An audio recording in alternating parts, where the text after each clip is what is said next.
Dia pakai baju putih gitu, coklatan. Menurut aku sih itu kayaknya bukan coklat ya, itu darah. Terus rambut sebahu, terus tangannya tuh kecil gitu, tangan. Tiba-tiba Ara bunuh dirinya sendiri lewat layarnya. Dia gorok dirinya sendiri. Di situ Meli teriak-teriak parah dan dia histeris karena itu kayak nyata banget kata dia. Tapi sedangkan yang Ara rasain, Ara itu lagi tidur. Terus tiba-tiba dia kebangun gara-gara Meli teriak-teriak histeris kayak gitu. Assalamualaikum warahmatullahi wabarakatuh. Kembali lagi bersama saya Sherly di Dari Neng Sherly. Kumadara Mangsa Dayana, semoga kalian selalu sehat dan selalu dilindungi oleh Allah Subhanahu wa taala. Amin ya rabbal alamin. Kali ini Neng Sherly kedatangan narasumber yang sangat cantik. Dia mempunyai banyak banget kisah dan salah satunya bakal diceritain nih di Dari Neng Sherly. Langsung aja kita kenalan ke narasumbernya. Halo Aul. Hai Kak. Jadi namanya Aul apa nih? Maulina. Oh. Tapi biasanya teman-teman aku sama teman-teman kerja itu manggil Aul. Sekarang aktivitasnya apa? Aku sekarang apa ya, kerja sama jalanin hobi-hobi aja sih. lagi.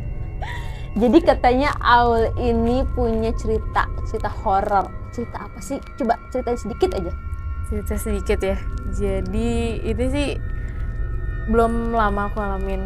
Waktu itu aku sama teman-teman aku ada rencana liburan karena bosan dan nongkrong kayak hangout gitu-gitu aja. Dan itu kejadian di Bandung, di villa. Banyak sih. Dan di villa itu ternyata banyak kejadian-kejadian aneh yang belum pernah aku alamin. Apalagi teman-teman aku ya. Aku emang cukup peka, tapi ini salah satu pengalaman baru sih menurut aku. Oh, jadi kamu itu peka, maksudnya sering lihat hal-hal seperti itu. Dan plot twist-nya di Bandung ini. Di Bandung ini, di sebuah villa di Bandung.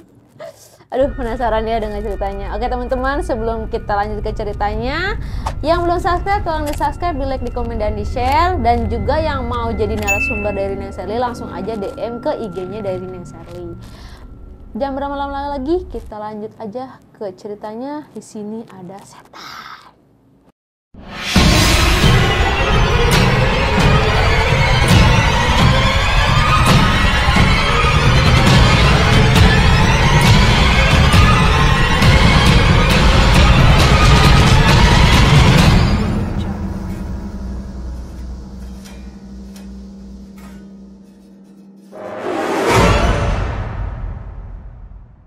Awalnya itu aku sama temen aku lagi nongkrong nih, terus kita kayak ngide aja sih, kayak bosen nih, gimana besok kan kita libur gitu, kita nginep yuk gitu di mana kayak gitu. Akhirnya aku nyari dapat villa di Bandung, sebuah villa lah gitu. Aku nggak usah sebutin kali ya daerahnya. Terus habis itu ya udah akhirnya mereka setuju, kita jalan tuh sore. Kita nempatin villa itu yang nggak begitu jauh kok dari tempat wisata. Habis itu jalan ke sana, itu dari tempat wisata kita langsung mau ke tempat villa itu. Kebetulan kita nyari doang pakai maps. Dan ini awalnya tuh udah aneh karena di maps itu tiba-tiba mapsnya hilang Kak. Maksudnya alamatnya gitu? Alamat yang kita cari tiba-tiba di maps itu nggak ada. Bisa ya? Itu kamu berapa orang di sana? Kita berapa orang? Aku, pacarku, terus ada 2 cewek temen aku sama 2 cowok temennya pacar aku, itu which is 6 orang. 6 orang ada aku, pacarku Dani, temenku Meli sama Ara, terus Edo dan Wildan. Itu kita berenam. Akhirnya dari situ kan udah aneh nih, mungkin HP aku kali yang error atau sinyalnya nggak ada, aku nggak ngerti juga. Akhirnya ganti pakai HP mereka. Habis itu ya udah, tapi nggak nemu juga. Kita kira ya udah, kita gimana ya? Akhirnya kita coba nelfon si penjaga tokonya, penjaga villanya ini. Akhirnya dari situ nggak ada yang ngangkat. Kita mulai aneh dong, gimana nih, kita udah di Bandung gitu, mau nginep di mana? Tapi akhirnya setelah kita nepi, terus kita nunggu, kita dapat alamatnya lagi. Dan itu masih bisa pakai HP aku. Balik lagi pakai HP aku. Udah. Kita jalan nyampe villanya tuh sekitar jam berapa ya, malam 10 jam 11 lah, karena udah capek ya udah kita tidur aja. Kita tidur duluan yang cewek-cewek, dan itu tuh sisa yang cowok-cowok. Ya di villa itu tuh gede banget Kak villanya.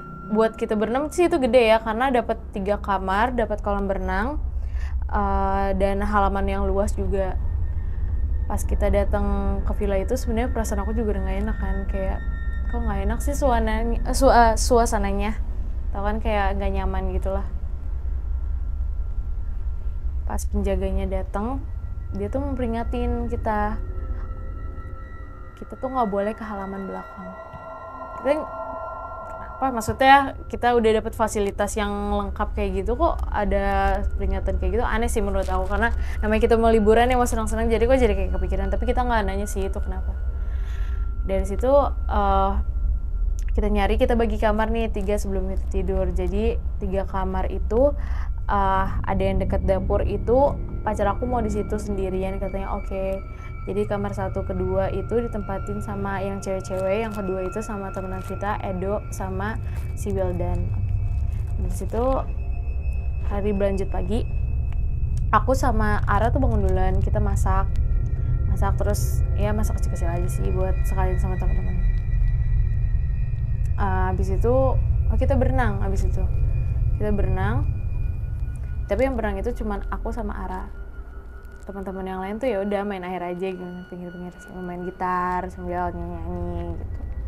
Nah, di kolam renang ini itu awal mula aku dapat kejadian teror. Mantuk. Itu kejadian terornya, kaki aku pas lagi berenang kayak dipegang. Ya, kayak dipegang. Aku awalnya kayak ini sih, aku positive thinking masih kayak daun kali gitu, aku nyari kan, nggak ada apa-apa, tapi kalau daun mungkin masih ada yang menggenang kan di situ. Terus aku lihat sih, Ara juga nggak di belakang aku, dia lagi ngobrol di pinggir kolam.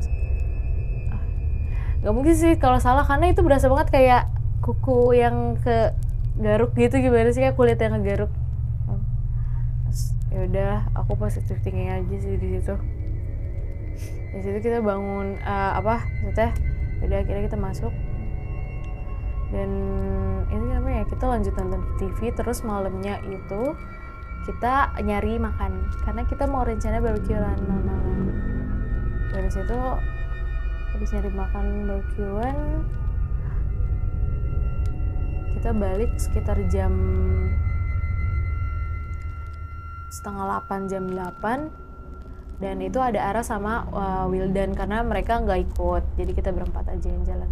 Di situ tuh kita kan mau nyiapin nih makanan semuanya, udah dibawa keluar kan, kita di barbekyuan di dekat kolam renang.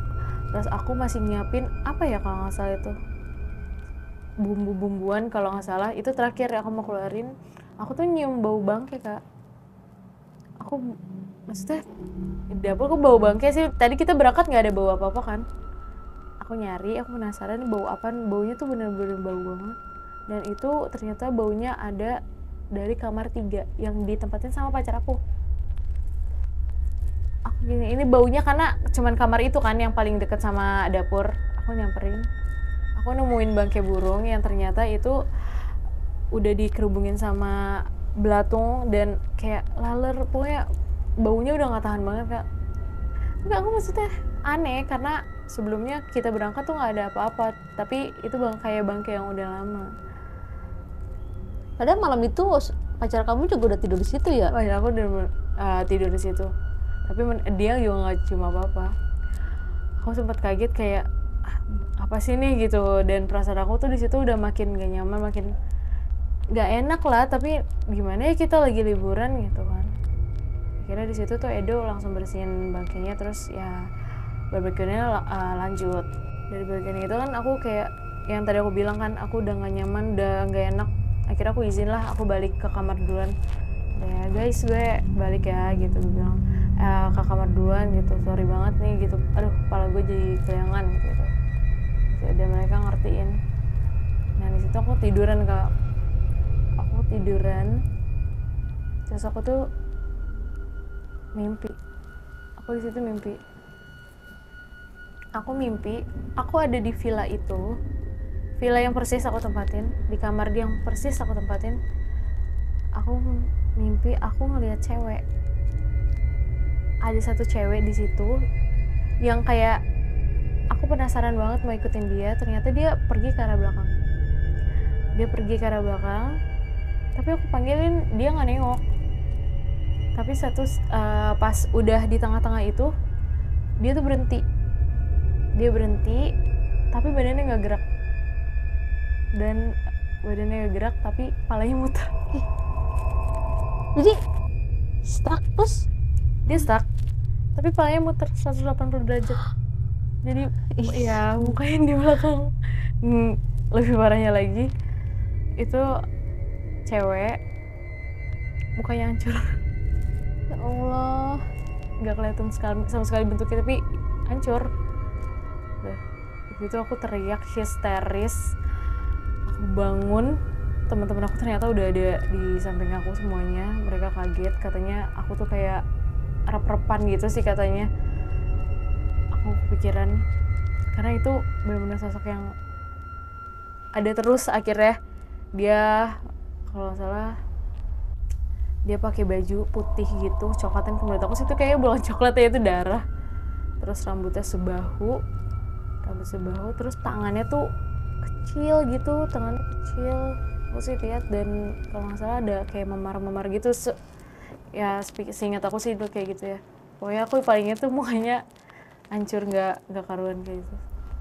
Terus udah dari situ tuh aku dikasih minum, ditenangin sama mereka. Mereka bilang ya udah cuman mimpi gitu. Edo tuh di situ kesel banget karena dia tuh nggak percaya ke hal misi, sedangkan aku emang pernah ngalamin itu gitu.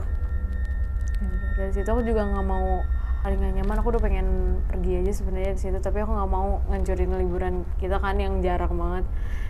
Akhirnya ya udah, aku di kamar itu kan ditemenin sama pacar aku.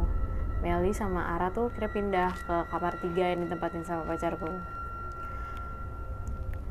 Jam berapa ya, kita kan lanjut tidur. Itu menjelang pagi sih, tapi kayaknya enggak, tengah malam, jam 3-an itu aku kebangun gara-gara aku dengar teriakan dari kamar 3, dari kamar yang Ara sama Meli tempatin. Aku kaget banget, mereka nangis itu. Dan di situ tuh Meli nggak mau cerita, tapi kita coba tenangin mereka. Tak kira pacar aku dan ini dia manggil Edo sama Wildan kan, suruh bangun. Ada itu tuh Edo sama Wildan bangun, mereka nanya juga kenapa sih gitu, ada apaan gitu. Masih di situ Meli masih kayak ketakutan kayak yang tadi kayak aku alamin ya gitu. Mungkin dia mimpi, aku kira gitu, tapi ternyata enggak. Pas kita ke ruang TV dan Meli lumayan tenang, aku tanya lagi, Mel, are you okay gitu, kamu kenapa gitu, ayo ceritain gitu kan. Kita juga penasaran dengan dia masa tiba-tiba nangis gitu. Akhirnya dia cerita kalau dia kan tidur berdua nih, dia ngerasa Ara tuh bangun,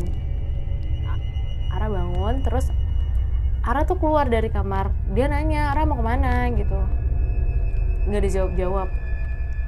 Terus jadi kamar yang ketiga itu Kak, dia tuh langsung mengarah ke halaman belakang. Nah dia tuh sekelibet ngeliat bayangannya Ara ada di jendela.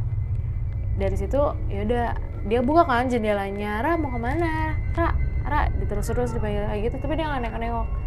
Sampai Ara tuh berhenti, Ara tuh nengok, terus tiba-tiba Ara bunuh dirinya sendiri lewat layarnya. Dia gorok dirinya sendiri. Di situ Meli teriak-teriak parah dan dia histeris karena itu kayak nyata banget kata dia. Tapi sedangkan yang Ara rasain, Ara itu lagi tidur. Terus tiba-tiba dia kebangun gara-gara Meli teriak-teriak histeris kayak gitu. Oh, jadi Meli itu kebangun gara-gara ngeliat Ara ke belakang yang nggak halaman boleh, belakang yang nggak diboleh sama Mang Asep ini datengin. ternyata si Meli ngelihat si Ara lagi jorok dirinya sendiri. Astagfirullahaladzim, merinding aku. Sekali Mungkin pantesan dia histeris ya. Iya, tapi nggak ada yang percaya, dan apalagi Edo ya, yang orang yang Dablek nggak ya. percaya mistis-mistis gitu, dia hanya percaya logika gitu, yang menurut dia kayak gitu tuh nggak ada. Tapi ya udah, akhirnya dari situ kita semua udah takut banget kan. Apalagi aku juga masih kepikiran sama mimpi aku yang terus-terus kebayang cewek itu, muka cewek itu. Nah, kita semua akhirnya tidur di ruang TV, karena ya udahlah biar nggak takut, biar rame, kita nyalain semua lampu, pokoknya nggak sampai mati. Nah dari situ yang di kamar tuh cuman Wildan cuman dia di kamar sendirian, yang lain semuanya tidur di ruang TV. Terus akhirnya kita tuh di situ bangun jam 11. Aku tuh maksa buat pulang aja, hari itu tuh Sabtu jam 11. Aku ingat banget, aku tuh maksa karena dari mimpi aku, terus kejadiannya Meli sama Ara, kayak ya udahlah kita pulang aja sih gitu. Mereka tuh nggak setuju, katanya ya udah sayang banget, mahal-mahal, sehari lagi besok kita pulang gitu. Oke, ya udah karena aku nggak enak juga, ya udah deh gitu, nggak apa-apa gitu. Udah dari situ kita biasa kan, kayak ya udah nonton TV di kolam renang, dan itu karena hujan Kak, itu hujan deras, mau keluar mau bingung kan mau kemana juga itu, jadi jalanannya lumayan lika-liku gitu kan ke villa itu, jadi bingung, apa maksudnya bahaya juga kan kalau keluar deras hujan di villa itu Kak. Kan aku tadi ngomong aku nyampe situ udah gak nyaman ya, karena kayak itu besar banget villanya dan ada beberapa rumah, tapi aku ngerasa kayak tempatnya tuh ya mungkin nggak disewa sih, tapi suasananya aja yang nggak enak gitu, apa hawanya, apa aku ngerasa aja. Tapi mereka bilang sih biasa aja. Aku ngelihat ke bawah, ternyata ada yang nempatin tuh, ternyata nggak sesepi itu gitu. Ada kalau nggak salah itu 4 orang, 1 cewek sama 3 orang cowok ya. Terus aku bilang dong temen aku, lihat deh itu villa yang di sebelah itu tuh, jadi kan villa aku agak naik gitu, itu di bawahnya, jadi kita bisa ngelihat itu ada orang, nggak sesepi kayak kemarin, kayak semalam gitu. Iya ya gitu, mereka juga ngelihat ternyata. Ya udah, nah abis itu kan yaudah kita lanjut kegiatan kita tadi. Aku tuh kan ngerasa dingin banget, kayak udah sore juga, aku belum mandi. Akhirnya aku mandi air hangat aja, mandi biasa. Terus pas mau sampoan kayak aku pegang kepala aku, kayak apa sih nih gitu. Aku pikir kayak ada apa sih gitu yang nyangkut. Ada lintah Kak dari kepala aku, dan itu nggak satu, itu banyak banget. Lintah Itu kecil, yang nyedot ini iya, itu kan, yang nyedot darah itu. Aku langsung teriak histeris. Itu keluar dari shower. Ini aneh banget sih, tempat aku udah makin gak nyaman. Aku mau pulang detik itu juga, aku nggak bodo amat, aku pokoknya kita harus pulang sekarang gitu. Aku udah gak nyaman, bodo amat, serah deh loh gitu. Tapi akhirnya teman-teman aku nenangin aku, mereka bilang ini bahaya karena kita hujan deras, dan ya itu yang aku bilang tadi, jalanannya kalau kita kenapa-napa di jalan malah lebih parah kan gitu. Aku paksain buat akhirnya kita nginep sehari. Besok pagi-pagi banget matahari terbit kita langsung pulang, aku bilang gitu ya gitu. Kita tetap tidur di ruang TV rame-rame. Terus habis itu aku kebangun, ini yang cerita tambah parah lagi. Aku kebangun terus habis itu aku mau ngambil gelas karena aku aus banget. Aku nyoba bangunin pacar aku, tapi dia nggak bangun gitu. Aku udah aus banget gitu kan. Terus aku bangunin Meli juga, Mel bangun dong, gue mau minum, ayo temenin gitu. Mereka nggak ada yang bangun. Terus habis itu aku ke dapur. Aku tuh nih, villa ini lengkap banget kayak tadi aku bilang, fasilitasnya, pokoknya peralatannya gitu. Aku nggak nemuin 1 gelas pun di malam itu buat aku minum. Ya udah, aku bilang gimana sini gitu. Pas aku mau balik lagi ke ruang TV, aku dengar suara tangisan. Bingung nggak? Karena teman-teman aku semuanya di ruang TV, tiba-tiba ada suara tangisan dari kamar yang sempat pacar aku tempatin.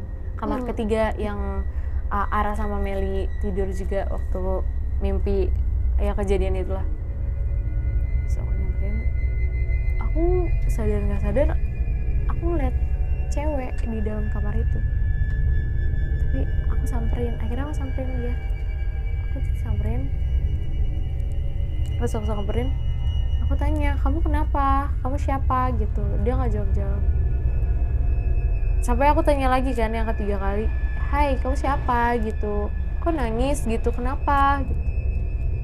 Dia cuman megangin lehernya, dia nunduk, terus megangin lehernya.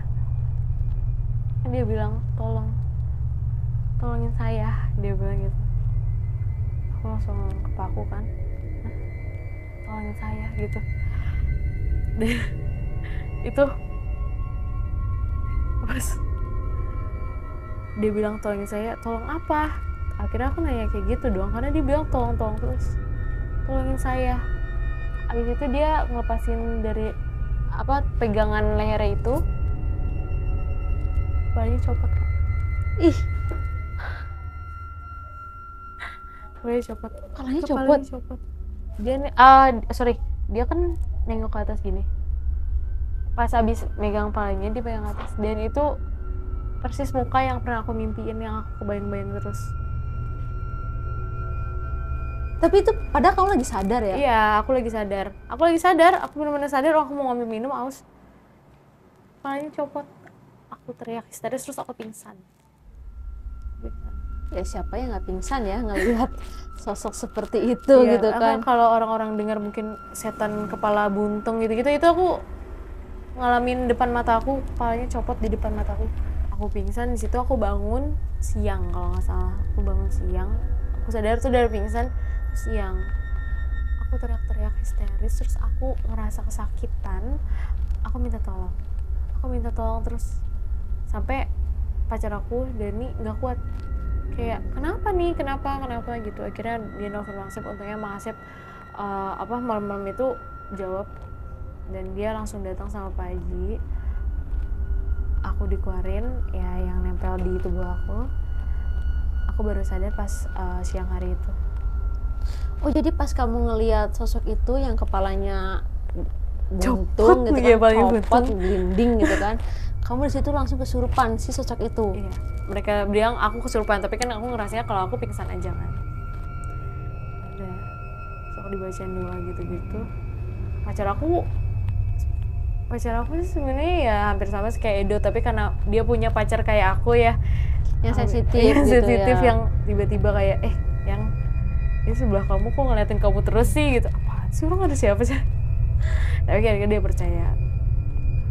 Ada ya situ dia nanya dong terus-terusannya sama Pak Haji, Pak, ini sebenarnya ada apa sih gitu, kenapa kok pacar saya dari kemarin ngalamin hal kayak gitu terus di villa ini, emang villa ini kenapa gitu. Tapi si Mang Asep sama Pak Haji ini kayaknya emang udah deket kan mereka, tapi nggak mau cerita. Bukan orang yang tiba-tiba kesurupan terus main, kayaknya mereka udah akrab gitu loh menurut itu. Mereka nggak mau cerita, mereka silent gitu. Habis itu setelah dipaksa baru mereka ngomong. Mereka lirik-lirikan gitu sih, kayak oh ya si Pak Haji ini ngeizinin Mang Asep buat ya udah ceritain aja gitu. Akhirnya Mang Asep tuh cerita kalau villa itu ditutup dulu dari 2009. Udah lama ya? Udah lama. Dan kalian tahu kenapa kejadiannya? Karena ada cewek bunuh diri Di villa itu? di villa itu, di halaman belakang yang kita nggak boleh datengin. Ya nggak boleh, iya pokoknya memasuki area halaman belakang. Oh, pantesan nggak boleh ya ke situ. Jadi ceritanya itu kalau nggak salah dulu tahun itu ada 3 cowok dan 1 cewek yang nempatin yang nyewa villa itu. Terus abis itu mereka tuh nginep katanya berapa ya, 4 harian, 3 harian, aku lupa, 3 harian. pas hari ke berapa ya, hari ke-3 pokoknya pas selesai mereka nyewa, mungkin Mang Asep kan pasti kan namanya penjaganya mereka mau lihat dong, oh udah pulang nih, mau nganterin check out kan gitu. Ya udah, ternyata villanya itu udah hancur Kak, kayak berantakan gak keurus, kayak ada gempa bumi lah pokoknya. Mereka nyari dong orang-orangnya mana gitu, oh nggak ada gitu, mereka nyari kan. Akhirnya situ nggak nemuin siapa-siapa, tapi Mang Asep nemuin jasad cewek itu udah kepenggal kepalanya. Oh, yang nempatin itu. Yang nempatin. Jadi kan Yang aku sewa tadi ada itu. 4 orang itu, 1 cewek itu kepalanya udah kepenggal. Dari situ villanya ditutup, terus Mang Asep denger pokoknya kalau ternyata cewek itu pernah diperkosa sama 3 cowok yang dia datang bareng itu. Dia niaya sampai ya nggak sadarin diri, terus si cowok ini tuh kabur, semua cowok ini tuh kabur. Cewek ini ya mungkin dia depresi atau gimana atas kejadian yang dia terima kan. Oh, jadi situ banget.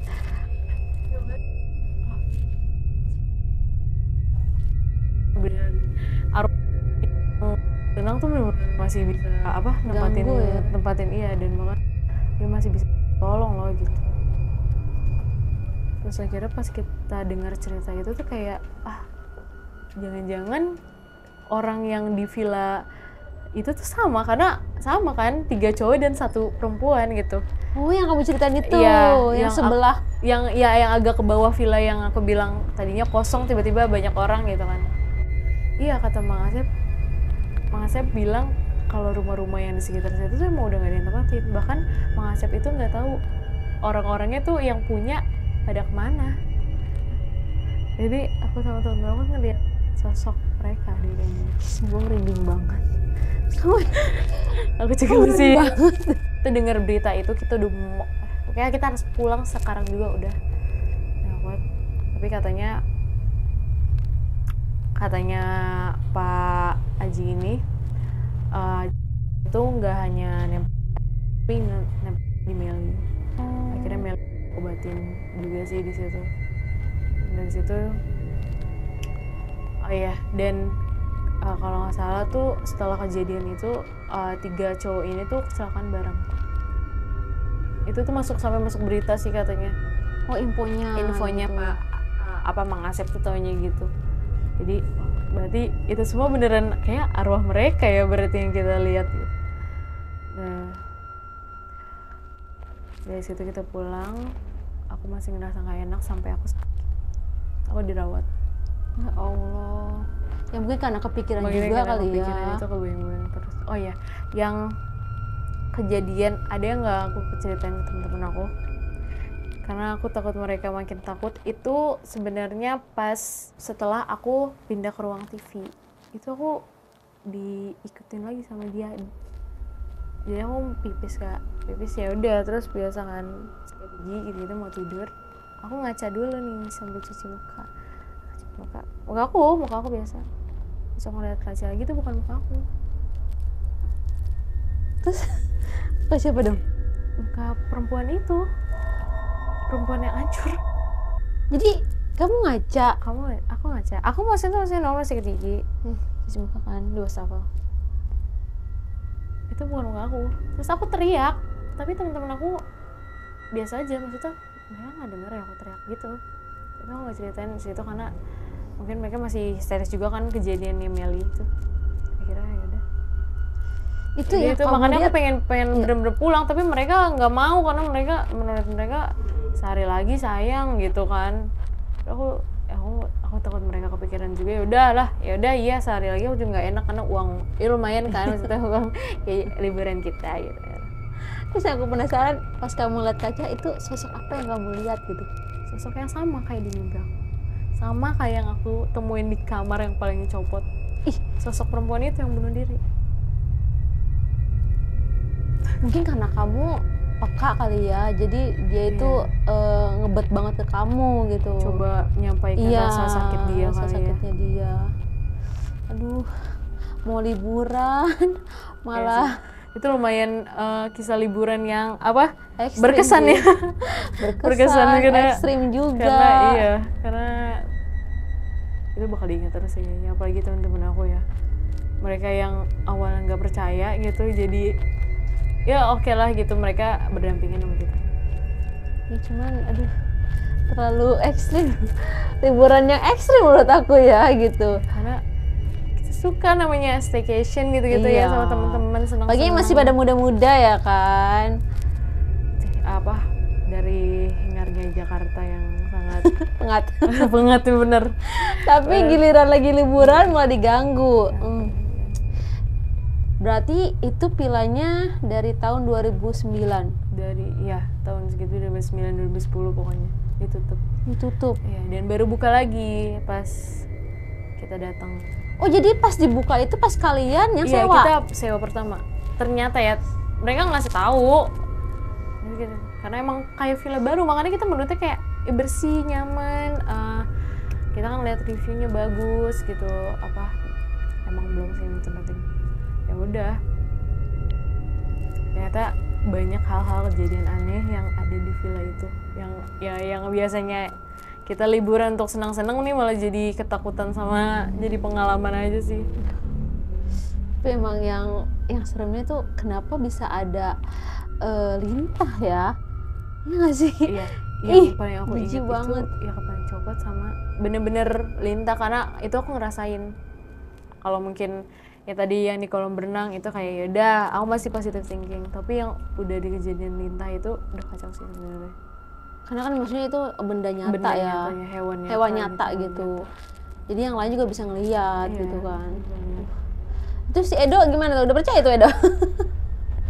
Edo ya gitulah, kayaknya dia kalau belum kejadian sendiri mungkin karena dia hanya mendengar cerita ya, nggak diliatin secara langsung gitu kan. Tapi dia sempat mikir yang yang perempuan yang nempatin villa yang di bawah. Oh iya, karena dia ngeliat, tapi ternyata pas cerita Mang Asep mereka udah nggak ada. Gitu. Jadi villanya itu berdampingan sama rumah-rumah yang lain gitu. Iya, rumah-rumah lain, tapi emang gede. Mereka tempat rumah-rumah gede gitu, tapi emang sepi banget. Daerahnya sepi, jalanannya. Tapi emang cocok sih buat liburan nyari ketenangan gitulah dari kita ibu kota kan. Tapi ternyata nggak disangka kan tempatnya kayak gitu. Ternyata malah dapat kejadian yang luar biasa ya. Dan sampai detik ini nggak bisa dilupain. Nggak bisa dilupain. Aduh, hati-hati aja deh milih villa. Ya Allah, itu bener-bener. Ya, aku juga kalau misalkan ngerasain kayak gitu pengen bubur pulang sih. Kayaknya nggak mau ngelanjutin gitu kan. Itu udah gimana aja liburan dengan rasa deg-degan. Mau ke kamar mandi ditemenin, mau masak lah, mau ambil air. Udah kacau sih sebenarnya emang, tapi temen-temen aku tetap maksa ya. Tapi next mau liburan lagi nih? Mau, tapi kayaknya benar-benar harus nyari villa yang benar-benar ini kali ya, yang yang tempatnya jangan terpencil. Udah di kota aja deh gitu ya. Atau di hotel aja tadi. Iya sih. Di hotel juga sama aja ya. Aduh, gimana teman-teman cerita dari Aul? Benar-benar menegangkan ya. Dia tuh sebenarnya ceritanya santai tapi deg-degan juga gitu kan. Karena dibawa enjoy ya. Kalau misalkan pakai ekspresi yang aduh gimana gitu, nggak bakal enjoy ceritanya gitu. Ya udah. Aku sebenarnya ngeliat kayak gitu kan juga ya kadang ngeliat sih sebenarnya, tapi itu ada ceritanya aja, maksudnya berkelanjutan berhari-hari kan aku situ. Biasanya kan kayak ya di pohon pisang gitu kan, di pohon mangga ya udahlah gitu ya kan. Cuma kalau ini kan berturut-turut ya, dan dan aku nempatin tempat itu. Dan teman-teman kamu juga ngalamin juga gitu. Iya, teman-teman aku ikut keseret. Ya pasti sih yang Meli itu histeris banget sih ya ngelihat temennya gorok dirinya sendiri. Iya, palanya kepenggal kayak gitu. Aduh. Ya gimana nggak histeris. Aduh. Itu pengalaman baru sih katanya buat mereka. Oh, jadi mereka tuh sebenarnya enggak, mereka nggak bisa, cuma aku aja. Jadi yang yang paling peka tuh diantara yang lain tuh kamu doang gitu. Berarti mereka tuh perdana banget dong liatnya. Perdana banget ngerasain apa kayak yang tadi ada orang tapi ternyata orang udah meninggal kan pas di situ. Terus yang itu kejadian mimpi kayak nggak mimpi, orang kayak nyata. Dan ngelihat belatung gitu-gitu yang lintah ya kan. Untungnya kalian nggak kenapa-napa ya sampai rumah gitu. Cuma kamu doang tuh sakit seminggu. Iya, apa berapa tuh? Seminggu. Seminggu. Seminggu dirawat serius itu. Terus orang tua aku juga nanya, aku kenapa kok liburan sakit? Iya, kecapean aja apa cuacanya nggak bagus gitu kan, karena emang hujan mulu kan itu ya. Aku nggak ceritain sih itu. Nah mungkin mereka takut khawatir, ntar kita nggak boleh liburan lagi. Iya bener sih, pinter juga. Oke, ya Allah, itu ceritanya benar-benar luar biasa banget ya. Ya berarti kita memang di semua tempat ya, dimanapun itu pasti selalu ada gitu. Ya tergantung mereka mau nunjukin apa enggak nih gitu kan. Ya semoga kalau misalkan kamu liburan lagi, jangan adalah kejadian-kejadian yang horor-horor lagi. Nikmatin liburannya aja. Iya. Biar happy-happy aja, Iya, nggak ada ketakutan. Karena kan kita mau happy-happy ya, jangan nangis-nangis kayak gitu. Aduh. Terima kasih ya udah mau bercerita di Diary Neng Sherly. Semoga kalian suka dengan cerita kami kali ini. Ambil positifnya, buang negatifnya. Ya mungkin ada kesalahan dari kalian yang mungkin kesana tanpa permisi, ataupun mungkin ada omongan-omongan yang tanpa kita sadari ya kan, namanya anak-anak muda ya zaman sekarang gitu kan, mulutnya gitu. Kita akhirin aja. Semoga kamu selalu sehat dan bisa main lagi ke sini. Kalau ada cerita-cerita lagi ya bolehlah berbagi lagi. Next time. Semoga sih jangan seserem itu lagi ya, yang biasa-biasa aja deh. Oke, teman-teman. Mohon maaf jika ada kesalahan kata dari kami. Kita ucapin aja Assalamualaikum warahmatullahi wabarakatuh. Kamu santai sih, enak.